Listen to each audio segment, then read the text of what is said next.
এই যে সাধারণ মানুষের জন্য জুস এবং পানি নিয়ে আসলে কি বলবেন, কি উদ্দেশ্য? উদ্দেশ্য হলো, আমরা তো ধরেন এই বাংলাদেশে আপনারা সবাই দেখতে পাচ্ছেন প্রচণ্ড গরম পড়েছে। আমার মনে হয় স্মরণকালের সবচেয়ে বেশি তাপমাত্রা এখন। তো আমাদের জনজীবন অনেকটা বিপন্ন হয়ে পড়েছে। আমরা হয়তো অনেকে যারা বাসা বাড়িতে বেশি সময় কাটাই বা মোটামুটি একটা ভালো অবস্থায় আছে, তারা কিন্তু এটা আমরা বুঝতে পারি না। কিন্তু আপনি যদি রাস্তায় তাকান, রাস্তাতে নেমে দেখেন যে রাস্তাটাও এখন অনেক জায়গায় প্রায় জনশূন্য বলা চলে। হ্যাঁ, সবাই একটু মানে পানির জন্য বা একটু কী বলে ছায়ার জন্য মানুষ অনেকটা হাহাকারি করছে। সেই সময় আমরা ভাবলাম যে আমরা মানুষ হিসাবে আমাদের কিছু দায়িত্ব এবং কর্তব্য রয়েছে। আর আজকে জানেন মহান মে দিবস, শ্রমিক দিবস। তো এই যে এই গরমে সবচেয়ে বেশি কষ্ট পাচ্ছে কিন্তু শ্রমজীবী মানুষরা। হ্যাঁ, তো আমি মনে করলাম আমাদের এই শ্রমজীবী মানুষ আজকে মহান মে দিবসে তাদের প্রতি শ্রদ্ধা ভালোবাসা জানিয়ে আমরা মানুষ হিসাবে তাদের পাশে দাঁড়ানো আমাদের উচিত। তো আমি আমার ওয়াইফ সিনথিয়া ইসলাম তিশা কালকে রাতে আমরা প্ল্যান করেছিলাম যে আমরা আমাদের সীমিত ক্ষমতা এবং সামর্থ্য দিয়ে সাধারণ মানুষের পাশে দাঁড়ানো, এবং এই গরমে সবচেয়ে বেশি যেটা প্রয়োজন আপনার পানি, জুস এই ধরনের। তো আমরা সেইগুলো নিয়েই আজকে এই সাধারণ মানুষের, শ্রমজীবী মানুষের পাশে থাকার চেষ্টা করেছি। আচ্ছা, অনেকে বলছে যে আসলে আপনি যদি কাউকে সহযোগিতা করেন তাহলে সেটা পর্দার আড়ালে, কিন্তু এটা কি আপনি কি মানুষকে দেখানোর জন্য এরকম করছেন? আমি তো পর্দার আড়ালেই ছিলাম, আমি তো আপনাদের দাওয়াত দিই নাই। আপনার কীভাবে খবর পেয়ে যান এটা আমি জানি না। আমি তো পর্দার আড়াল থেকে সব কিছু করতে চাই। নাকি আপনি দিচ্ছেন আপনারটা দেখে আরও কিছু না, তবে একটা জিনিস কি জানেন, আমরা কিন্তু অনেক সময় দেখে শিখি, উৎসাহ পাই। আমি কিন্তু এটা কখনো নেগেটিভভাবে নিই না। অনেকে দেখেন, আপনি যদি দেখেন যে একজন একটা দিচ্ছে পানি, এই যে পানি বা স্যালাইন, স্যুপ শুধু আমরাই শুরু করি না। এটা কিন্তু ইতিমধ্যেই আমাদের অনেক স্বেচ্ছাসেবী সংগঠন বা আরও অনেক, ইভেন আমাদের পুলিশ ভাইদের আমি দেখেছি তারা করছে, তারপরে অনেক রাজনৈতিক নেতৃবৃন্দ করছে, বিভিন্ন জনে এই ধরনের কাজ করছে। তো এতে কিন্তু মানুষ উৎসাহ পাচ্ছে, অনেকে ব্যানার টানিয়েও করছে। আমি এটাকে খারাপ চোখে দেখি না, আমি এটাকে সাধুবাদ জানাই। আমি মনে করি যে আমার 10 টাকা দেওয়ার সামর্থ্য রয়েছে, আপনার যদি 1 লক্ষ টাকা দেওয়ার সামর্থ্য আপনি তা দেন। কেউ যদি 1 টাকা থাকে, কেউ যদি একটা পানি দিতে পারে, হ্যাঁ, বা ইভেন ধরেন পানি কিনেও আনার দরকার নাই, যদি কেউ মনে করে তার বাসার থেকে ফুটিয়ে পানি দিবে, সেটাও সে দিতে পারে। যার যার সামর্থ্য অনুযায়ী আমি মনে করি এটা দেওয়া উচিত। এবং এই দেওয়ার যে একটা উৎসাহ মানুষকে, আমার মনে হয় এই ধরনের প্রচারণা কিছু উৎসাহ সৃষ্টি করে। আর কি উৎসাহ দিবেন আপনি এই জাতিকে? না, উৎসাহ বলতে ধরেন আমি আগেও বলেছি যে আমার সীমিত ক্ষমতা সামর্থ্য দিয়ে, হ্যাঁ, আমি যেমন ধরেন এই যে আপনার শীতের সময় আমরা চেষ্টা করেছি কিছু শীত বস্ত্র দেওয়ার জন্য। আমরা জাতির কাছে আমার কথা হলো, আমাদের জাতির একটি ঐতিহ্য রয়েছে। হ্যাঁ, আমি এই জাতি হিসেবে আমি গর্বিত। আমি একটি কথা বলি যে পৃথিবী জোড়া পাঠশালা মোর সবার আমি ছাত্র। কে কীভাবে শিখতে পারলো, কে কীভাবে বুঝতে পারলো, হ্যাঁ, সেটার উপর ডিপেন্ড করে আপনি কতটুকু ভালো নিতে পারলেন, আপনি কতটুকু বুঝতে পারলেন। আর আপনি যদি মনে করেন আমি শুধু খারাপটাই খুঁজে বেড়াবো, তাহলে তো আপনাকে শেখানো বা দেওয়া আমাদের জন্য অনেক কঠিন হয়ে দাঁড়াবে। এটা কি কোনো কোম্পানি থেকে বিজ্ঞাপন দিচ্ছে নাকি দুজন এক ধরনের স্বার্থ আছে? না, এটা কোনো বিজ্ঞাপন না। না, আপনি তো এখন সেলিব্রিটি, তাহলে দিতে পারেন। না, এটা না, অ্যাকচুয়ালি আমরা ট্রাই করি, কারণ আমাদের ভালোবাসা বেশি, বুঝতে পারছেন। এটা আমরা অনেক সময় ট্রাই করি ম্যাচ করে পড়ার জন্য।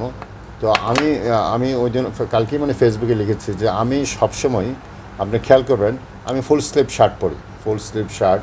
তো এখন এত গরম, তো আমার হাফ স্লিভ শার্ট তেমন একটা নাই। তো আমি কালকে এর আগের দিন কিনলাম, তো কালকে ওকে নিয়ে গেলাম যে আচ্ছা চলো দেখি কিছু পাই কিনা হাফ স্লিভ আরও। তো আমি যখন এই শার্টটা নিলাম, ওরও এটা খুব পছন্দ হয়ে গেল। তো বলে যে আমিও নেবো, মনে হচ্ছে নাম ভালো, আলহামদুলিল্লাহ, অসুবিধা নাই। এর আগেও আমরা নিয়েছি। তো আমরা মাঝে মাঝে এরকম পড়ি, এতে জানি না আপনার কি খুব খারাপ লাগছে কি না, কিন্তু আমার কাছে ভালোই লাগছে। আচ্ছা মুস্তাক ভাই, আপনি কি বয়সটা কি সেই 22-এ আটকে রাখতে চান? না, আমার বয়স তো 22, আমি একবারও বলি না। আমি বলছি আমার বয়স 37। 37 বছরের আমি একজন টকবগে যুবক নিজেকে মনে করি। আচ্ছা, আপনার কাছ থেকে একটু শুনি। 37 সংখ্যাটা হঠাৎ কেন মনে হলো ভাই আপনার? না 37 আমি তো 37-এর জন্য সংখ্যা মনে হওয়ার কিছু নাই তো। সব সংখ্যা বাদ দিয়ে 37 না আমি 37 তো আমার বয়স তো এখন 37, সব সংখ্যা বাদ। কত বছর ধরে আটকে আচ্ছা আছেন? এখন তাপমাত্রা 37-এর ঊর্ধ্বে, একটু বাড়ানো যায় না আপনারটা? না। কত বছর যাবত আটকে আছেন আপনি 37? না অ্যাকচুয়ালি এক একজন আমার বয়স বলে এক এক রকম, ঠিক আছে। আমি বলি যে বলে না যে সময় তোমার বয়স বাড়াক মনটাকে বাদ দিয়ে, তা আমার মনটা 37 আটকে আছে। আচ্ছা মানে সেটা বাড়ার সংখ্যা কত? আপনার যদি বাড়াতে ইচ্ছা করে, আমি বলি আমার একদিন বার্থডেতে জন্মদিন, তো আমি বললাম যে আমার 37তম জন্মদিনে আপনাদের সবাইকে স্বাগত। তখন আমার একজন বললো যে ভাই আমার বয়স তো 38, সে নাকি আমার বয়সে ছোটো। তা আমি বললাম কি 2 বছর বাড়িয়ে দেবো কিনা? সে বলে না, যখন এটা থেমে আছে এটা থেমেই থাক, আমরা এখানে আনন্দিত। আর আমার বয়স ধরেন আরও 10 বছর বাড়ার আপনার কোনো সুবিধা হবে কিনা এটা বলেন। না আমাদের সুবিধা অসুবিধা নাই, কিন্তু এই 37টা আমরা বেসিক্যালি জানতে চাচ্ছি আসলে মানে বাড়বে কবে আসলে? এটা আপনারা বাড়িয়ে নেন, আমি তো বলি আমার বয়স 37, আপনি আগামী বছর আপনি এক যোগ করে নেন 38 হয়ে যাবে, আচ্ছা তো হয়ে গেল।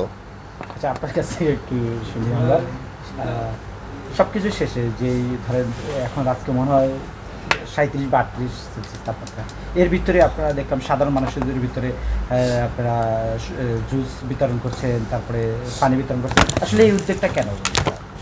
আমি তো শুরুতেই বলেছি আমরা মানুষ। আপনার কাছ থেকে একটু ও, শুনতে আচ্ছা। চাই। চলো। আসলে এখন এত বেশি গরম পড়েছে, যেমন গতকালকে আমরা একটু বিকালের দিকে বের হয়েছি, তখন দেখছি বেশ গরম লাগছে।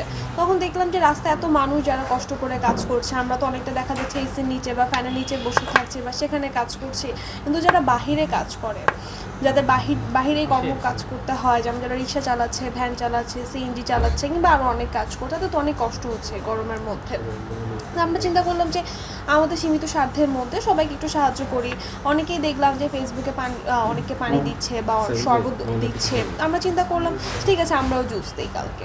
এই তো হঠাৎ একটা চিন্তা থেকে এটা কি অনেকে দিচ্ছে সেখান থেকে আপনাদের উদ্যোগ নেওয়া, নাকি আসলে আজকে আবার না, আজকে আমরা একটা সবসময় করি। মে 1 ইন্টারন্যাশনাল ওয়ার্কার্স ডে, তো এই দিনটা মানে এই দিনে কেন বেছে নিলেন? এই দিনটা বেছে নিলাম তো শুরুতেই বলেছি, একটু আমি তার কাছ থেকে শুনে নেব। হ্যাঁ আজকে মহান আজকে মে দিবস। শ্রমিক দিবস, তো আমরা চাই যে যারা আমাদের জন্য এত কষ্ট করছে, বাইরে এত কাজ করছে, তো তাদেরকে সাহায্য করার জন্য মূলত আজকের দিনটা বেছে নেওয়া। আচ্ছা, তো এই যে ওই যে একই প্রশ্ন যেটি আপনাকে করি, মানে পর্দার আড়ালে মানুষকে ইয়ে করেন, কিন্তু প্রকাশ্যে এখানে অনেক গণমাধ্যম কর্মী প্রকাশ্যে এসে দিচ্ছেন, বা এটা কি প্রচারের জন্য নাকি আসলে আপনারা সবসময় একটু আলোচনায় থাকতে চান? না, আমরা মাঝে মাঝে মানুষকে অনেক ধরনের সাহায্য করি। অনেক সময় আপনারা হয়তো খবর পান, অনেক সময় পান না। যেমন আজকে পেয়ে চলে এসেছেন, আমরা তো আরেকদিনও হয়তো এমন কিছু করেছিলাম, সেই দিন আপনারা খবর পাননি, আসেন উনি, বিষয়টা এরকম। আচ্ছা, আর কি কি করতে চান? আরও অনেক কিছু করতে চাই, মানুষকে যেভাবে সাহায্য করা, যা যখন যেরকম আইডিয়া মাথার মধ্যে আসে সেভাবে তাকে সাহায্য করতে চাই। আচ্ছা, কোন কোম্পানি আপনাদের কাছে স্পন্সর করছে? আমাদেরকে কোনো কোম্পানি কিছুই করে নাই। আমরা গতকালকে গিয়েছিলাম, তো কয়েকটা হাফ স্লিভ শার্ট কিনেছিল, আমিও চাচ্ছিলাম যে গরমে পাতলা কিছু পাই কিনা দেখার জন্য। তো গিয়ে দেখলাম যে আমার লেডিস সেকশনে কিছুই নাই, নতুন কিচ্ছু আসে না। ওরা ঈদের পরে বললো যে ম্যাম আমরা কিছু তুলি নাই নতুন। তো দেখলাম যে ও আমাকে ফোন দিল যে আসো আমি একটা জিনিস দেখছি, ও এটা কিনলো। তখন আমি দেখলাম যে ওয়াও এটা সুন্দর, তো ছোট সাইজ থাকলে আমিও নিব। পরে স্মল সাইজ আমাকে দিল, সেটা আমি নিয়েছি। এই আচ্ছা, সব কিছু মানে দুজনে একই জিনিস দিতে হবে কেন মোস্তাক ভাই? আপনার কোনো অবজেকশন আছে না? না না, নিতে হবে কেন? বা সব এটা তো কি? না, সব তো আমরা একইভাবে একই জিনিস নিচ্ছি, আপনার তো মনে হচ্ছে।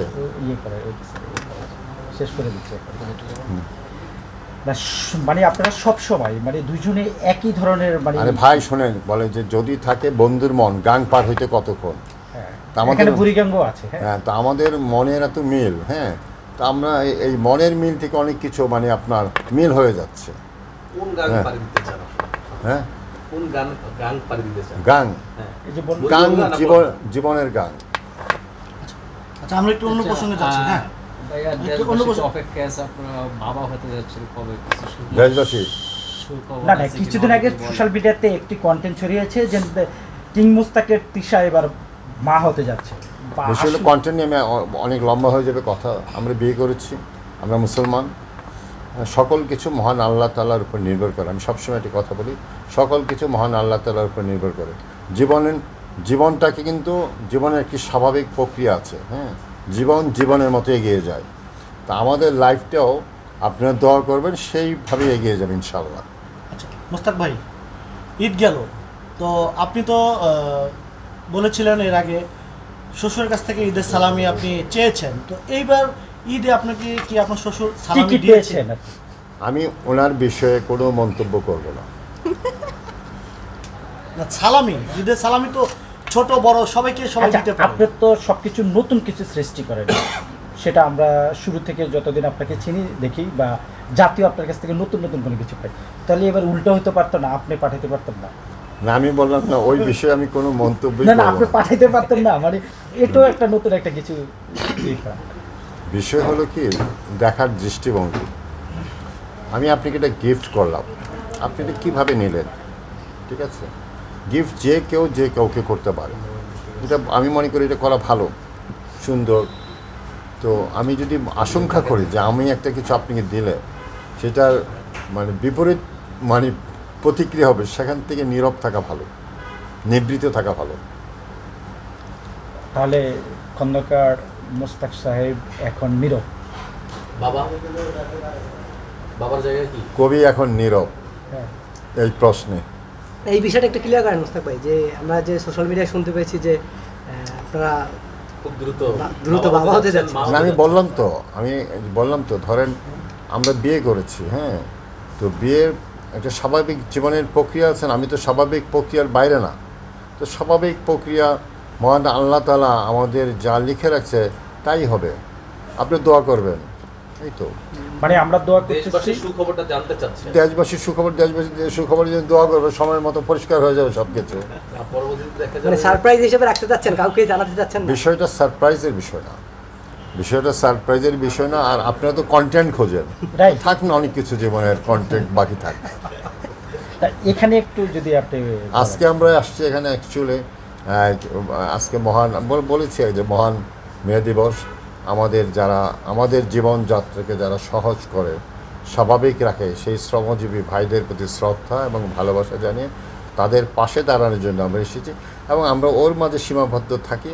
এবং আপনাদের কাছে আমার একান্ত বিনীত অনুরোধ, আমরা আজকে শ্রমজীবী মানুষের পাশে থাকি, মানুষকে একটা মেসেজ দেই, জীবনের জন্য, মানুষের জন্য আমরা সবাই মিলে সবার পাশে আছি। এই শ্রমজীবী মানুষেরাই কিন্তু এটা জানতে চায়, তারা আপনার কন্টেন্টগুলো দেখে, তাদেরই প্রশ্ন। শ্রমজীবী না, এটা কিন্তু একটা মজার কথা বলি আপনাদেরকে। আমি গুলশান 2 নম্বর চক্করে গাড়িতে বসা, তো দেখি এই অনেকে আছে না রাস্তায় হকার টকার, আচ্ছা বলে তিশাবু আসসালামু আলাইকুম,